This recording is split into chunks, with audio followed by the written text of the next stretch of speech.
하나님께서 여전히 우리를 지켜보십니다. 우리의 삶 가운데 하나님의 마음을 품고 나가기를 원하고 하나님의 뜻을 분별하면서 하나님 앞에 더 가까이 나가기를 원하시는 것이 하나님 아버지의 마음입니다. 오늘 우리의 삶 속에서 정말 하나님께서 기뻐하시는 것이 무엇인지, 하나님 우리를 통해서 무엇을 하시길 원하는지 우리가 잠잠히 하나님의 말씀을 깨닫고 온전하게 나가는 귀한 시간이 되기를 바랍니다. 오늘 말씀은 사무엘하 11장의 말씀입니다. 계속해서 전쟁은 더 확대되어 가는 것을 볼 수 있습니다. 그 가운데서 다윗이 저녁 때 침상에서 일어났습니다. 그리고 그동안에 전쟁 가운데 있다가 또 이제 왕궁 옥상에 올라가서 여러 가지 것들을 생각해 봅니다. 그런데 안타까운 그런 상황이 벌어집니다. 어떤 부분이었습니까? 다윗이 저 멀리 쳐다보니까 한 여인이 이제 목욕하는 것을 딱 발견했습니다. 그런데 그 마음속에 갑자기 쫙 밀려오는 그 마음이 너무너무 아름답게 보이는 거예요. 여기서부터 시작해서 다윗은 그 마음이 이제는 하나님 보시기에 합당한 마음이 아닌 상황 가운데 놓여집니다. 자, 어떻게 됐습니까? 그냥 아름다움을 갖다가 그대로 간직한 채로 끝나버린 것이 아니라 그 여인이 누구인지, 뭐하는 여인인지 알아봤습니다. 누구였습니까? 햇사람 우리아의 아내 밧세바였던 것입니다. 자, 전령을 보내서 그 여인을 왕궁으로 딱 데려오게 하는 거예요.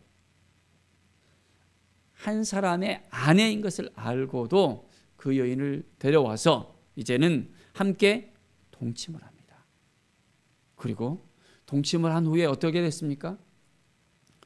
그 여인이 임신을 해버리는 거예요. 이것을 모면하기 위해서 다윗은 여러 가지 방책을 구상을 합니다. 그래서 저 멀리 전쟁에 나가 있는 바로 그 우리아를 불러냅니다. 그래서 우리아가 집에 돌아가서 밧세바와 함께 그날 밤을 지내도록 합니다.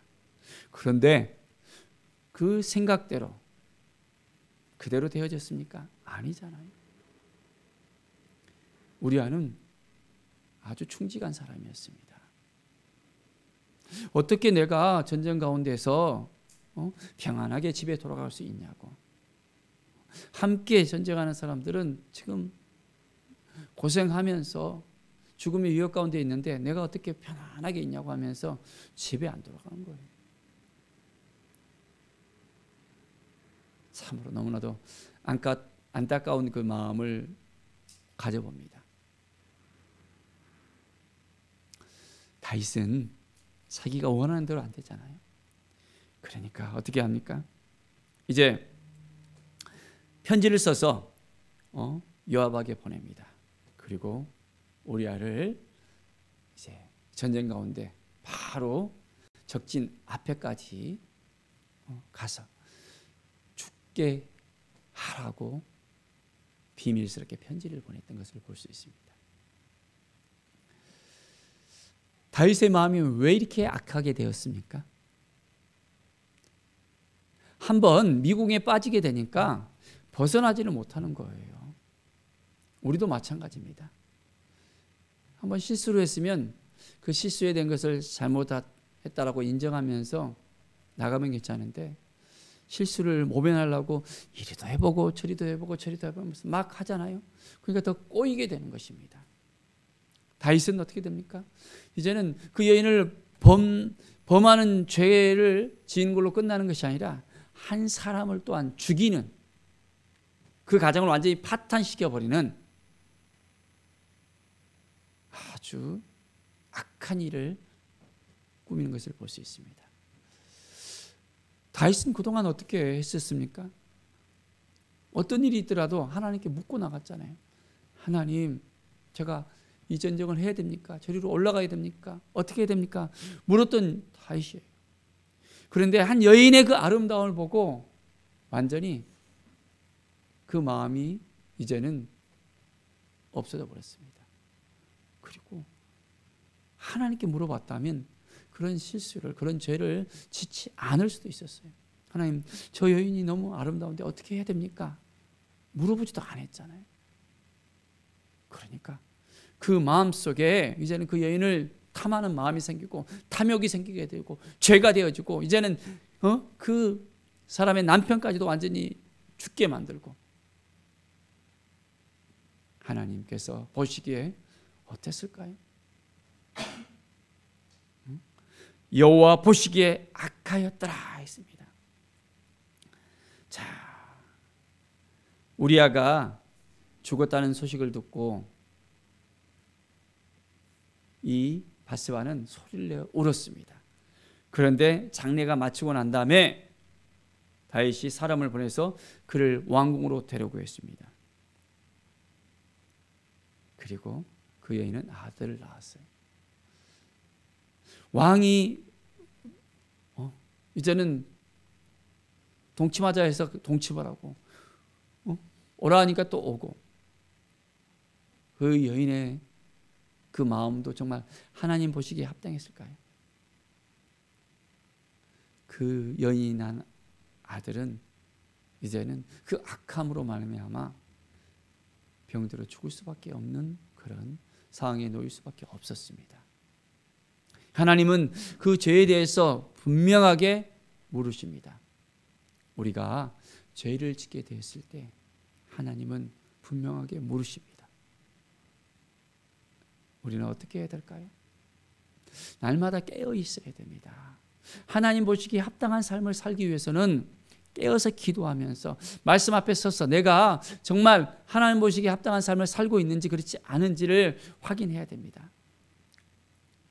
하나님의 마음에 합한 그런 다윗까지도 그 여인의 그 아름다움에 완전히 그 정신이 나가버렸잖아요. 그리고 이제는 그 생각을 온전히 하나님께 두는 것이 아니라 그 여인에게 두니까 어떻게 저 여인을 이제 취하고 저 여인을 내 여자로 만들 것인가, 그리고 이 사건을 갖다가 모면할 것인가, 그 생각에 골두하니까 크나큰 범죄 가운데서 벗어날 수 없었던 걸 우리는 볼 수 있습니다. 사랑하는 여러분, 어떻게 해야 될까요? 어떤 마음으로 나가야 될까요? 하나님이 우리에게 뭐라고 말씀하실까요? 매일매일 우리는 하나님 앞에 더 가까이 나가서 하나님, 어떻게 하는 것이 하나님의 뜻입니까? 하나님의 마음입니까? 우리는 실수하지 않고 죄 가운데 빠지지 않으려면 더욱더 하나님 보시기에 합당한 삶을 살아가야 되고 하나님께 묻고 나가야 됩니다. 자, 오늘 말씀을 통해서 우리는 어떻게 해야 될지를 깨달아 알 수 있었습니까? 하나님이 우리에게 무엇을 말씀하시는지 알 수 있겠습니까? 그렇습니다. 하나님 앞에 더 나아가는 삶, 무릎으로 나아가는 삶, 깨어서 하나님께 묻고 나가는 삶, 이것을 하나님이 오늘도 우리에게 요청합니다. 그냥 오늘의 상황이 조용한 그런 평안한 그런 시기가 아니었어요. 전쟁의 시기였습니다.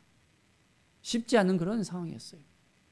그런데도 이제는 다윗이 그 여인으로 인해서 왕으로서 자세를 가지면서 나라를 보살피면서 전쟁의 어떤 그런 상황들을 잘 돌봐야 되는데 그렇지 못했던 다윗을 볼 수 있습니다. 이 사건을 위해서 이제는 계속해서 번져나가는 어떤 그런 부분들이 생겨납니다. 우리도 이제 작은 것 하나까지도 하나님께 묻고 나가야 됩니다. 작은 것 하나까지도 하나님께서 기뻐하시는지 물어봐야 됩니다. 그래서 오늘 하루를 살아갈 때 정말 하나님의 영광 가운데 살아가고 있는지, 하나님이 주신 그 마음을 가지고 살아가는지, 내가 어떻게 하나님 앞에 드려져야 될 것인지를 분명하게 깨닫고 나갑시다. 사랑하는 여러분, 하나님의 마음에 합한 삶을 오늘도 지켜나갈 수 있겠습니까? 오늘도 온전한 마음으로 나갑시다. 주님이 주신 이 마음을 지켜내면서 나갑시다. 그럴 때 하나님께서 우리의 모든 것들을 책임져 주시고 도와주시고 인도해 주십니다. 하나님의 은혜 가운데 오늘 하루도 더욱더 기쁨과 감사가 넘치는 귀한 날이 되어지길 간절히 축원드립니다. 기도하겠습니다. 하나님 감사합니다. 매일의 삶이 하나님 보시기에 합당한 삶이 되게 하여 주시옵소서. 주님의 뜻이 무엇인지를 깨달아 알게 하여 주시옵소서. 주님의 마음 앞에 온전히 쓰길 원합니다. 주님의 도우심 앞에 쓰길 원합니다. 하나님 어떻게 해야 될지 깨달아 알게 하여 주시옵소서. 늘 깨어있게 하여 주시고 이제 다른 것에 우리의 눈이 먼저 가 있는 것이 아니라 하나님 앞에 먼저 모든 걸 다 묻고 하나님께 나아가며 하나님의 뜻이 무엇인지를 깨달아 알게 하여 주시옵소서. 말씀 앞에 쓸 수 있도록 도와주시며 늘 주님의 은혜 가운데 온전히 거할 수 있도록 인도하여 주시옵소서. 감사드리며 예수 그리스도의 이름으로 기도드립니다. 아멘.